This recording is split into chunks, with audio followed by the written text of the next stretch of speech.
Hello dear students, I welcome to all in Brain Vita Academic classes. अभी हम क्या पढ़ने जा रहे हैं? इलेक्ट्रिक करंट पढ़ने जा रहे हैं, वैद्युत धारा पढ़ने जा रहे हैं। ठीक है, बेसिकली हम जानेंगे कि वैद्युत धारा क्या होती है। लास्ट क्लास में ऑलरेडी पढ़ चुके हैं कि चार्ज क्या होता है। ठीक है, चार्ज क्या होता है? इलेक्ट्रॉन के ट्रांसफर होने से जो होता है किसी मटेरियल पे क्या होता है? चार्ज डेवलप होता है। वो दो प्रकार का होता है, पॉजिटिव और नेगेटिव। जो चार्ज है ना, आवेश जो है वो किस रेट से फ्लो कर रहा है, ये इसका मेजरमेंट किससे करेंगे? इलेक्ट्रिक करंट से करेंगे। तो बेसिकली इलेक्ट्रिक करंट क्या है? The rate of flow of charge is called as electric current. मतलब जो चार्ज है वो किस दर से किसी कंडक्टर में प्रवाहित हो रहा है, उसी को हम क्या बोलेंगे? वैद्युत धारा बोलेंगे। ठीक है, क्योंकि ना हमें क्या पता है, Q equal to n e. Q equal to क्या होता है? N e. यहाँ पे E क्या है? E जो है वो charge on a single electron है, जो कि 1.6 into 10 to the power -19 coulomb होता है। पता, ये बात पता है ना? एक इलेक्ट्रॉन पे इतना चार्ज होता है। N क्या है? जितने नंबर ऑफ जो है इलेक्ट्रॉन ट्रांसफर हो रहे हैं वो क्या बताएगा? N। इन दोनों का प्रोडक्ट ही क्या बताता है? चार्ज Q, है ना? तो बेसिकली जो Q है, जो चार्ज है, वो किसी पर्टिकुलर टाइम में जितना चार्ज ट्रांसफर होगा उसी का मेजरमेंट हमारा क्या कहलाएगा? करंट कहलाएगा। और इसको किससे रिप्रेजेंट करते हैं? I से रिप्रेजेंट करते हैं। ठीक है, किससे रिप्रेजेंट करते हैं? I से। Q को हम Ne भी लिख सकते हैं, इसलिए I का एक और फॉर्मूला निकल के आता है, I equals to Ne upon T। ठीक है, जो करंट की जो यूनिट होती है, एक तो यहां से अगर हम देखें तो कूलम, है ना? चार्ज की यूनिट क्या होती है? कूलम। और कूलम पर सेकंड, टाइम की यूनिट क्या होती है? सेकंड, है ना? तो कूलम पर सेकंड, और इसी कूलम पर सेकंड को हम क्या बोलते हैं? एम्पियर बोलते हैं। ठीक है, अगर अगर एक सेकंड में एक कूलम का चार्ज ट्रांसफर हो रहा हो तो वहां से जो बहने वाली करंट यानी धारा होगी वो कितनी होगी? 1 एम्पियर होगी। कितनी होगी? 1 एम्पियर की धारा फ्लो करेगी। इतनी बात क्लियर है? ठीक है, जो करंट का मेजरमेंट है, भाई करंट को नापने के लिए किसी यंत्र का प्रयोग करेंगे। ठीक है, तो करंट को नापने के लिए जिस यंत्र का प्रयोग करते हैं उसको हम लोग क्या बुलाते हैं? अमीटर बुलाते हैं। और इसको परिपथ में हमेशा सीरीज में कनेक्ट करते हैं। किस में कनेक्ट करेंगे? सीरीज में कनेक्ट करेंगे। ठीक है, यानी कि श्रेणी क्रम, हिंदी में क्या बोलेंगे? श्रेणी क्रम में। ठीक है, ये क्वेश्चन कभी कभी ऑब्जेक्टिव में पूछा गया, कई बार पूछा जाता है कि जो है अमीटर जो है परिपथ में किस कॉन्फ़िगरेशन में क्या होता है? कनेक्ट किया जाता है, सीरीज या फिर पैरेलल। ठीक है, तो इसका सही आंसर क्या है? सीरीज है। ठीक, तो ये तो हमारी बात हो गई इलेक्ट्रिक करंट की। ठीक है, अभी हम जानेंगे कि ये जो इलेक्ट्रिक करंट होती है ना, इसकी डायरेक्शन क्या होती है? इलेक्ट्रिक करंट की डायरेक्शन को हम, इसकी दिशा को पढ़ेंगे। किसको पढ़ेंगे? दिशा को। ठीक है, जैसे मान लेते हैं कि ये हमारा कोई कंडक्टर है ना? कंडक्टर बेसिकली कहाँ क्या है? वायर है। कंडक्टर क्या है? वायर है, कॉपर वायर ले लेते हैं। ठीक है, इसमें क्या होंगे? बहुत सारे क्या होंगे? फ्री इलेक्ट्रॉन्स होंगे। होंगे कि नहीं होंगे? होंगे ही होंगे, है ना? अगर इस कंडक्टर को हम किसी एक्सटर्नल बैटरी से कनेक्ट कर दें, है ना? एक्सटर्नल बैटरी से इसको कनेक्ट कर दिए, ये हमारा पॉजिटिव टर्मिनल हो गया और ये क्या हो गया? Negative terminal. ठीक है, अब हमें पता है कि जो इलेक्ट्रॉन होते हैं इस पे कैसा चार्ज होता है? नेगेटिव का चार्ज होता है। इलेक्ट्रॉन पे कैसा चार्ज होता है? नेगेटिव चार्ज होता है। तो यहाँ पे क्या होगा? ध्यान से देखो, अगर, है ना, ये पॉजिटिव टर्मिनल है, ये नेगेटिव, और इलेक्ट्रॉन पे चार्ज भी कैसा है? नेगेटिव है। तो नेगेटिव पोलैरिटी और नेगेटिव चार्ज ऑफ इलेक्ट्रॉन आपस में फोर्स ऑफ रिपल्सन फील करेंगे। तो यहाँ पे ये क्या हो गए? इलेक्ट्रॉन इधर की ओर पुश होंगे। होंगे कि नहीं होंगे? इलेक्ट्रॉन किधर पुश होंगे? इधर की ओर। और यहाँ पे पॉजिटिव टर्मिनल क्या करेगा? इलेक्ट्रॉन को अपनी ओर क्या करेगा? अट्रैक्ट करेगा। करेगा कि नहीं करेगा? तो इस प्रकार भाई यहां से इलेक्ट्रॉन शिफ्ट हो गए इधर, तो यहाँ वैकेंट स्पेस हुआ, और जो आपस मतलब इसके पास के जो इलेक्ट्रॉन होंगे वो अगेन शिफ्ट होना स्टार्ट हो जाएंगे। इस प्रकार यहां से यहां एक इलेक्ट्रॉन का फ्लो जनरेट हो जाएगा, और इसी फ्लो को हम क्या बोलेंगे? करंट बोलेंगे। क्या बोलेंगे? करंट बोलेंगे। किसी कांस्टेंट टाइम में जितना भी ये चार्ज ट्रांसफर हो रहा हो वही क्या कहलाएगा? करंट कहलाएगा। ठीक है, क्लियर है इतनी बात? ठीक, चलिए आगे देखते हैं। आगे इसमें एक आपको क्वेश्चन दिया गया है। ठीक है, क्वेश्चन इंपॉर्टेंट है, प्रीवियस ईयर 2024 में आपसे पूछा भी गया है।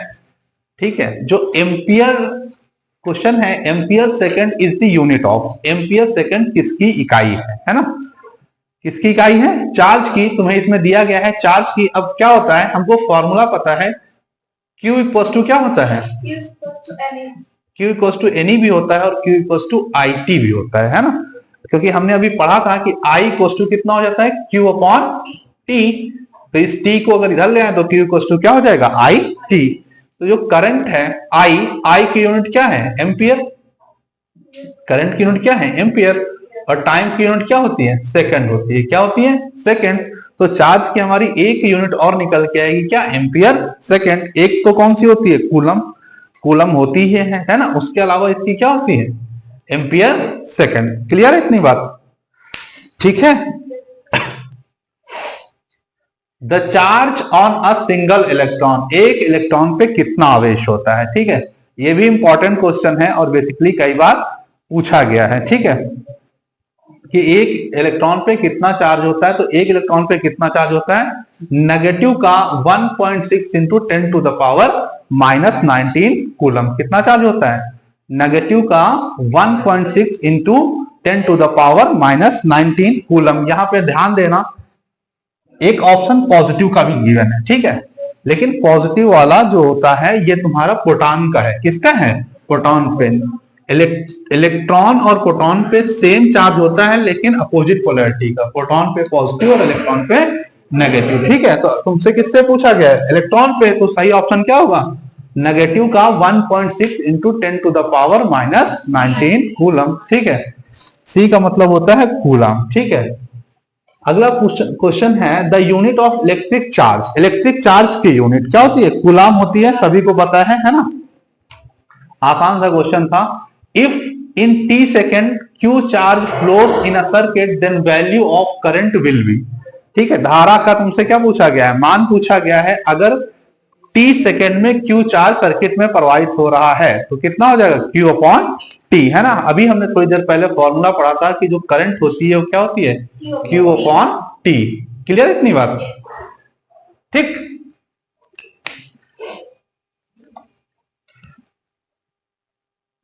The value of 1 micro ampere, ठीक है, 1 माइक्रो एम्पियर की वैल्यू कितनी होती है, देखो मिली एम्पियर, ठीक है, मिली एम्पियर, मिली एम्पियर की जो वैल्यू होती है वो होती है 10 टू द पावर माइनस 3, ठीक है। और माइक्रो एम्पियर की जो वैल्यू होती है, माइक्रो एम्पियर की जो वैल्यू होती है वो 10 टू द पावर माइनस 6 होती है ना। तो आपसे मिली भी पूछा जा सकता है और माइक्रो भी पूछा जाता है। इस क्वेश्चन में कौन सा पूछा गया है, माइक्रो। तो सही ऑप्शन क्या होगा, क्या होगा, -6, ठीक है। अगर यही चीज प्लस में है तो कितनी होगी, कोई बता सकता है। अगर 10 टू द पावर +6 की है तो कितनी करंट हो जाएगी ये, इसको क्या बोलेंगे। देखो जिस प्रकार 10 टू द पावर -3 को क्या बुलाते हैं, मिली, है ना। 10 टू द पावर 6 को क्या बुलाएंगे, माइक्रो, ठीक है। 10 टू द पावर इसको क्या बुलाते हैं, किलो, क्या बुलाएंगे, किलो। और 10 टू द पावर +6 को क्या बुलाएंगे, मेगा, क्या बुलाएंगे, मेगा, ठीक है। क्लियर है, जैसे kilo ampere, milli ampere, mega ampere और micro ampere. Suppose for example आपको लिखा है कि 6 into 10 to the power 6 ampere, इसका मतलब है 6 मेगा एम्पियर, है ना। या 6 into 10 to the power 3 ampere, इसका मतलब है 6 किलो एम्पियर, ठीक है। 6 into 10 to the power -6 ampere, इसका मतलब है 6 माइक्रो एम्पियर, ठीक है। और 6 into 10 to the power -3 ampere, है ना। तो ये कितना हो जाएगा, 6 मिली एम्पियर। ये दोनों बहुत ही ज्यादा वैल्यूज है ना। जनरली तुम्हारी जो करंट की वैल्यू होगी कुछ एक एम्पियर में ही होगी या फिर मिली या माइक्रो एम्पियर में होगी, ठीक है, जो हम लोग स्टडी वगैरह करेंगे। इतनी करंट बहुत ज्यादा करंट हो जाती है ना, ठीक है। अगला क्वेश्चन है इन एन इलेक्ट्रिक कंडक्टर, क्या है, इलेक्ट्रिक कंडक्टर है, चालक है, विद्युत चालक है, जिसमें कि current of 1.0 ampere is flowing, the number of electron flowing through it. आपको बताना है कि उसमें कितने नंबर ऑफ इलेक्ट्रॉन फ्लो कर रहे हैं। मान लेते हैं एक कोई कंडक्टर है, क्या है, कंडक्टर है, इसमें से कितनी करंट बह रही है? 1 एम्पियर की करंट बह रही है। ठीक है, तो 1 एम्पियर की जब करंट बह रही है तो प्रति सेकंड, है ना, प्रति सेकंड कितने इलेक्ट्रॉन ट्रांसफर होंगे? ठीक है, इलेक्ट्रॉन ट्रांसफर होंगे कितने पूछा है, इसका मतलब आपसे क्या पूछा जा रहा है? एन पूछा जा रहा है। क्या पूछा जा रहा है? एन पूछा जा रहा है। हमको क्या क्या गिवन है? आई गिवन है। क्या गिवन है? आई गिवन है। और क्या गिवन है? टी गिवन है, टाइम गिवन है ना।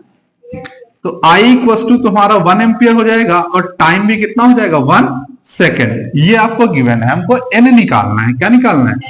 n निकालना है। हमें पता है I इक्वल टू कितना होता है? Q अपॉन T, और Q की जो वैल्यू होती है वो होती है I इक्वल टू Q की जगह हम क्या लिख सकते हैं? Ne लिख सकते हैं, है ना। n की वैल्यू निकालनी है। I हमारा कितना है? 1 एम्पियर है और टाइम भी कितना है? 1 एम्पियर। E की वैल्यू कितनी पुट करेंगे? 1.6 into 10 to the power minus 19। ये एक इलेक्ट्रॉन पे क्या होता है? चार्ज, E, है ना। और टाइम कितना है? 1। तो इस 1 को अगर आप इधर ले आओगे तो 1 से ये मल्टीप्लाई हो जाएगा और 1.6 इंटू 10 टू पावर माइनस 19 कहाँ आएगा? अपॉन में आएगा। तो जो n की वैल्यू निकल के आएगी वो 1 अपॉन कितनी आएगी? 1.6 into 10 to the power minus 19। ठीक है, ये पॉइंट हटा ले और ऊपर क्या करेंगे? 0 बढ़ा लेंगे। तो n की जो वैल्यू होगी, इस 10 को 10 टू द पावर माइनस 19 इस पूरे टर्म को ऊपर ले जाओ तो हो जाएगा 10 अपॉन कितना? 16, और ये 10 टू द पावर माइनस 19 ऊपर जाएगा तो हो जाएगा 10 टू द पावर 19। अभी 10 छोटा है तो क्या करेंगे? यहां 10 टू द पावर 19 से एक 10 इससे मल्टीप्लाई कर दो तो ये आपका आ जाएगा n is equal to 100 upon कितना? 16, और यहां पे बचेगा 10 टू द पावर 18। कितना बचा? 18। एक 10 यहां से हमने क्या कर लिया? इधर मल्टीप्लाई करवा दिया। ठीक है, 16 से इसको डिवाइड करोगे तो 16 6 96, 16 6 96, 4 पॉइंट लगाया, 0 बढ़ाया, 16 2 32 और 16 5 80, 6.25 इंटू 10 टू द पावर 18। ठीक है, तो इसका कहने का मतलब है अगर एक सेकंड में 1 एम्पियर करंट ट्रांसफर हो रही होगी किसी कंडक्टर के थ्रू, किसी चालक के थ्रू, तो बेसिकली इतने नंबर ऑफ इलेक्ट्रॉन क्या हो रहे होंगे? ट्रांसफर हो रहे होंगे, है ना। तो इसका सही ऑप्शन क्या है? 6.25 इंटू 10 टू द पावर 18। ये क्वेश्चन इंपॉर्टेंट भी है, बोर्ड एग्जाम में कई बार पूछा गया है ना। इसमें तो एक ही बार लिखा हुआ है लेकिन ये पूछा कई बार गया है। अगला क्वेश्चन है the unit of magnitude of current. Basically current की यूनिट पूछा है। क्या पूछा है? करंट की यूनिट। तो करंट की यूनिट क्या होती है? एम्पियर होती है। ठीक है, ये छोटी छोटी जो यूनिट्स हैं ये अक्सर करके ऑब्जेक्टिव में पूछी जाती हैं, ये याद होनी चाहिए। ठीक, आगे न्यूमेरिकल दिया गया है, इसमें बोला गया है a current of 0.5 ampere is drawn by a filament of an electric bulb. एक इलेक्ट्रिक बल्ब है जिसमें से 0.5 एम्पियर की करंट क्या की जा रही है? ली जा रही है। कितने समय के लिए? 10 मिनट के लिए। कितने समय के लिए? 10 मिनट के लिए।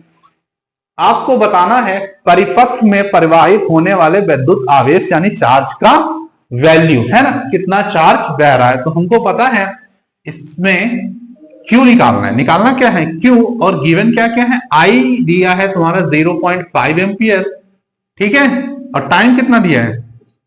टाइम दिया है 10 मिनट, है ना। 10 मिनट को हम सेकंड में कन्वर्ट कर लेंगे तो हो जाएगा कितना? 600 सेकंड हो जाएगा। एक मिनट में 60 सेकंड, और 60 से मल्टीप्लाई कर दिया तो कितना हो गया? 600 सेकंड। हमें पता है जो Q होता है ना, I होती है, I इक्वल टू क्या होता है? Q upon T। तो यहां से Q इज इक्वल टू कितना हो जाएगा? I T।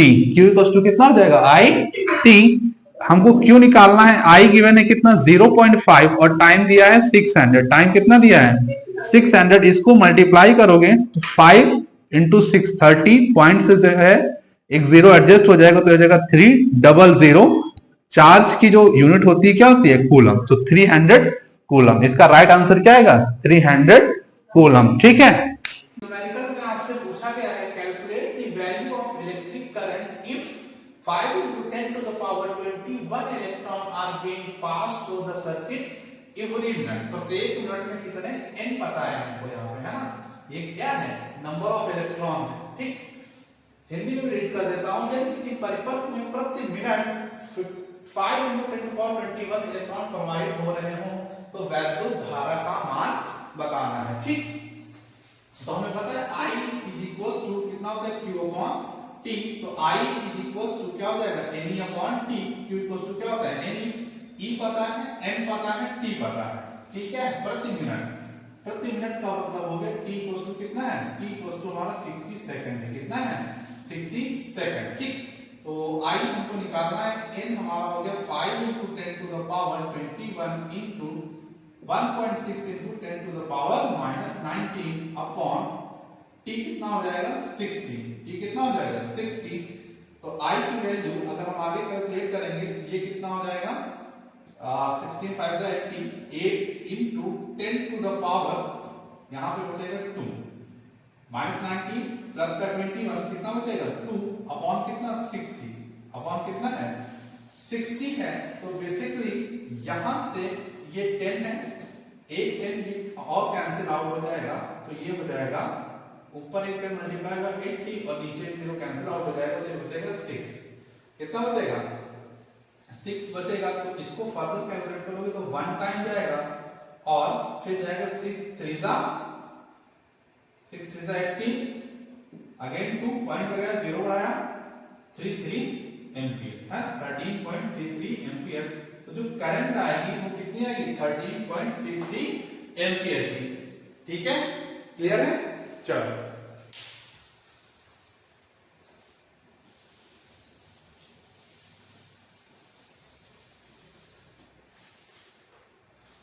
आगे नेक्स्ट क्वेश्चन देखते हैं। इस क्वेश्चन में बोला गया है an electric iron draws a current of 1 ampere when voltage is 200 volt. Calculate the amount of electric charge and number of electrons flowing through it in 1 minute. ठीक है, तो हमको करंट दी गई है, वैद्युत आयरन क्या करती है 1 एम्पीयर की धारा खींच रही है, कितनी 1 एम्पीयर की, तो I वस्तु दिया है 1 एम्पीयर, वोल्टेज दिया है V दिया है हमारा 200 वोल्ट, कंफ्यूज करने के लिए दिया है, इसका शायद कोई यूज भी ना हो क्वेश्चन में। 1 मिनट में आवेश की मात्रा, 1 मिनट का मतलब टाइम हो गया, टाइम कितना हो गया 1 मिनट का मतलब हो गया 60 सेकंड, टाइम को हमेशा हम सेकंड में ही रखेंगे। हमको आवेश की मात्रा और इससे बहने वाले इलेक्ट्रॉनों की संख्या यानी Q निकालना है और क्या निकालना है N निकालना है, क्या निकालना है N निकालना है। तो हमें पता, ठीक, हमें पता है I इक्वल क्या होता है Q upon T, I equal क्या होता है Q अपॉन T, Q निकालना है तो Q इक्वल हो जाएगा IT, कितना हो जाएगा Q इक्वल हो जाएगा I इंटू T, और I की वैल्यू है 1 एम्पीयर, I की वैल्यू कितनी है 1 एम्पीयर, और T कितना है 60 सेकंड, T कितना है 60 सेकंड, मल्टीप्लाई करेंगे तो चार्ज जो आएगा वो कितना आ जाएगा 60 कूलम का चार्ज आ जाएगा, कितना आ जाएगा 60 कूलम का चार्ज आ जाएगा।